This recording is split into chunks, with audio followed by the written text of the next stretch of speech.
Hello guys, कैसे हो आप लोग। आशा करता हूं कि आप सब अच्छे होंगे। तो चलिए इसी के साथ आप सभी का बहुत बहुत स्वागत है आपके अपने चैनल अनुज की पाठशाला में। तो जैसा कि हम लोगों ने पिछली क्लास में पूर्णांक की समझ चैप्टर वन जो है 7th क्लास का, उसका 1, 2, 3 नंबर के जो सवाल हैं उनको हल किया था। तो इस क्लास में हम लोग जो है 4 नंबर से शुरू करेंगे और 4 नंबर को पहले समझते हैं। 4 नंबर को यहाँ पे दिया हुआ है। 4 नंबर वाले में नीचे दिए गए पूर्णांक को बढ़ते क्रम में लिखना है। पूर्णांक जो होते हैं, पूर्णांक संख्याएं, ये कुछ पूर्णांक संख्याएं लिखी हुई हैं और इनको कह रहा है कि बढ़ते क्रम में लिखना है। तो पूर्णांकों को बढ़ते क्रम में कैसे लिखते हैं?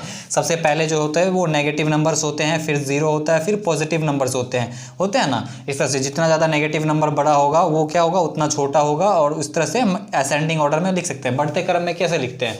तो पहले सबसे छोटा, फिर उससे बड़ा, फिर उससे बड़ा, फिर उससे बड़ा, यानी कि सीढ़ी की तरफ बढ़ते जाते हैं। तो देखिए इसमें सबसे पहले हम लोग क्या करते हैं कि बढ़ते क्रम में लिखना है तो जो सबसे बड़ा होगा नेगेटिव नंबर वो सबसे छोटा होगा। तो देखिए सबसे पहले इसमें सबसे माइनस नंबर खोजते हैं जो कि सबसे बड़ा हो।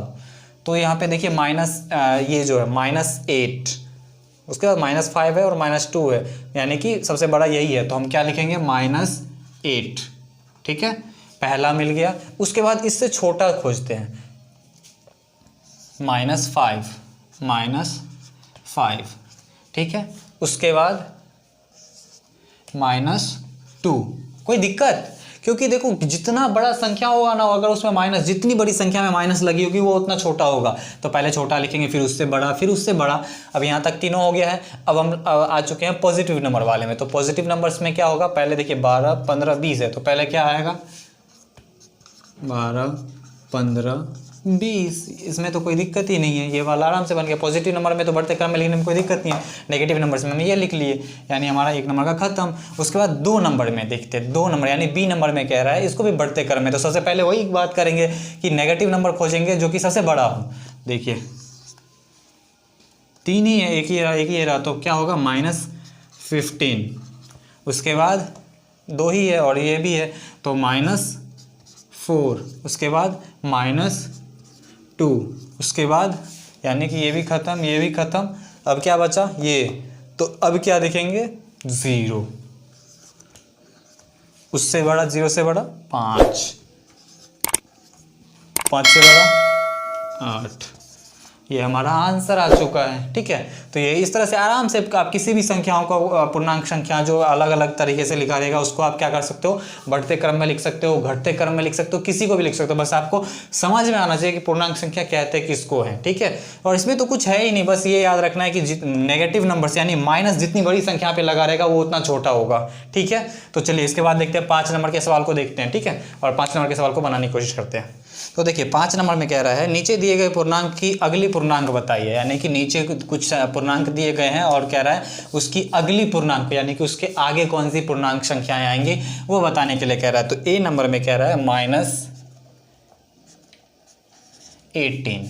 ठीक है, -18 कह रहा है इसके आगे, यानी कि इसके आगे क्या आएगा? तो आप क्या बता, इसका -8 के बाद क्या आ जाएगा? -18 के बाद क्या आएगा? -19। गलत है। ठीक है, -18 है तो ये क्या है? माइनस, कोई भी नेगेटिव नंबर है तो वो पॉजिटिव की तरफ आएगा ना। तो -18 के बाद क्या आएगा? -17, यानी कि नेगेटिव नंबर्स जो इसके बाद जो है -17, -16, -15 ऐसे करके आएगा। ठीक है, बी नंबर में कह रहा है, 15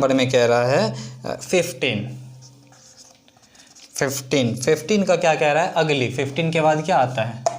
16। ये हमारा आंसर आएगा। समझ में आ गया ना। उसके बाद सी नंबर में कह रहा है, सी नंबर कहाँ गया? ये रहा, सी नंबर -20 है। -20 है तो -20 के बाद क्या आएगा? -19 क्या होगा आंसर? डी नंबर देखते हैं। डी नंबर में क्या है? 18 के बाद क्या आएगा? 19। ई नंबर देखते हैं। ई नंबर में है -5, तो -5 के बाद क्या आएगा? -4। -5 के बाद -6 आएगा? जी नहीं सर, -5 के बाद -4 आएगा, क्योंकि ये नेगेटिव नंबर से ऋणात्मक संख्या जो क्या है आगे की ओर भागेगा ना। तो आगे की ओर भागेगा तो -5, -4, -3, -2, -1, 0, 1, 2, 3, 4, 5 इस तरह से भागेगा ना। तो ये हमारा इस तरह से आएगा। ठीक है, उसके बाद हम 6 नंबर का देखते हैं। 6 नंबर का भी यहीं पे देख लेते हैं, क्या उतना मतलब वो करना। तो यहाँ पे कह रहा है 6 नंबर में नीचे दिए गए पूर्णांक के पहले की पूर्णांक, यानी कि कह रहा है पहले वाली पूर्णांक लिखने के लिए कह रहा है 6 नंबर में, 6 नंबर वाली, 6 नंबर में कह रहा है पहले वाली पूर्णांक लिखने के लिए। तो 6 का ए में देखते हैं। ए नंबर में दिया हुआ है 25 से पहले क्या आएगा 24। देखो इसको इसमें आप एक दिमाग लगा सकते हो बनाने का। दिमाग क्या, इसको वैसे भी ट्रिक की तो कोई ज़रूरत ही नहीं है, लेकिन फिर भी आप देख लेते हो। अगर नेगेटिव वाला में क्या करते हैं, उल्टा करते हैं ना, घटाते हैं। पॉजिटिव वाला में क्या करते हैं, इसमें यानी कि आगे की पूर्णांक बताने के लिए कहता था अगर अगली पूर्णांक के लिए, तो नेगेटिव में क्या करते थे, घटाते थे, और पॉजिटिव में बढ़ाते थे।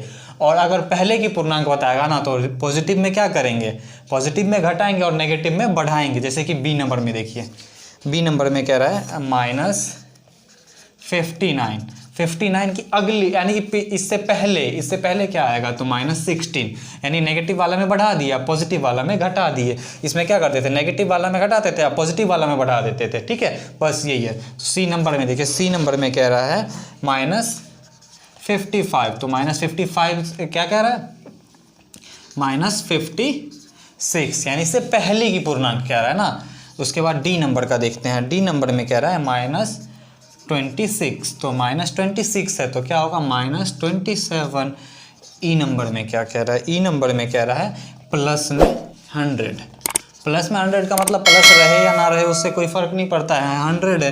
तो इससे पहले वाले पूर्णांक क्या करते थे, घटाते थे, तो 99 होगा आंसर हमारा। 6 नंबर तक का आराम से आंसर। क्या कह रहा है इसमें, दिए गए पहले पूर्णांक बाद की पूर्णांक, तो ये सिंपल सा तरीका है। इसमें अगर अगली पूर्णांक कहेगा तो नेगेटिव वाले में घटा देंगे, पॉजिटिव वाले में बढ़ा देंगे। अगर कहेगा पहले वाली पूर्णांक तो पॉजिटिव में घटा देंगे, नेगेटिव में बढ़ा देंगे। बस यही ट्रिक है और कोई ट्रिक नहीं है पूर्णांकों की समझ में। यहाँ तक तो कोई दिक्कत नहीं हुआ होगा मेरी समझ से। ठीक है, और किसी एक भाई ने कमेंट करा था जो कि आप थोड़ा बड़ा बड़ा लिखिए ताकि दिखने में अच्छे तरीके से दिख जाए, तो वो मैं आपकी बात को समझ पा रहा हूँ, लेकिन उसमें मेरी भी दिक्कत है। जैसे कि अभी आप देख पा रहे हो कि ये बोर्ड जो है वो थोड़ा छोटा है, जो कि बहुत कम स्पेस यानी कि आप आता है, लिखने में दिक्कत हो पाती है। अगर आप लोगों का साथ रहा तो एक बड़ा सा बोर्ड भी आ जाएगा, तो आप लोग अगर सपोर्ट बनाओगे तो बहुत जल्दी वो भी आ जाएगा। तो इसलिए मैं थोड़ा छोटा छोटा लिखने की कोशिश कर रहा था। अगर आप लोग को फिर भी इसमें में दिक्कत हो रहा है तो मैं कोशिश करूँगा बड़ा लिखने की। ठीक है, तो बस आप अपना प्यार और सपोर्ट बनाए रखिएगा। ठीक है, तो चलिए, और इस वीडियो में 6 नंबर तक हम लोगों ने देख लिया है, और आगे की अगले वीडियो में हम लोग इससे आगे के सवालों को देखेंगे और समझने की कोशिश करेंगे। और आगे यानी कि इससे आगे आई थिंक इससे आगे की जो सवाल है उसको बनाने में मुझे कुछ आप लोगों को कुछ समझने की कोशिश करनी पड़ेगी। जैसे कि क्रम विनिमय, व्युत्क्रम क्या होता है, क्रम विनिमय, सहचर नियम, इन सब और भी बहुत सारे नियम्स हैं। ठीक है, उनको समझना पड़ेगा, और उसको समझिएगा तभी आप आगे की सवाल को बना पाइएगा। और समझने की ज़रूरत भी है, क्योंकि आप 8th और 9th के सवाल को बनाइएगा तो वो ज़रूर वहाँ पे आपको समझने की ज़रूरत है। ठीक है, तो हम पहले इस यानी कि अभी यहाँ तक 6 नंबर तक बना चुके हैं, और आगे इससे आगे बनाने से पहले हम आपको कुछ नियमों को बताएंगे और उसके बाद आगे के चैप्टर को बताएंगे। ठीक है, तो चलिए फिर मिलते हैं अगले वीडियो में एक नई टॉपिक के साथ। तब तक के लिए आप खुश रहें, मोटिवेटेड और अपनी फैमिली का ख्याल रखें। Thank you so much.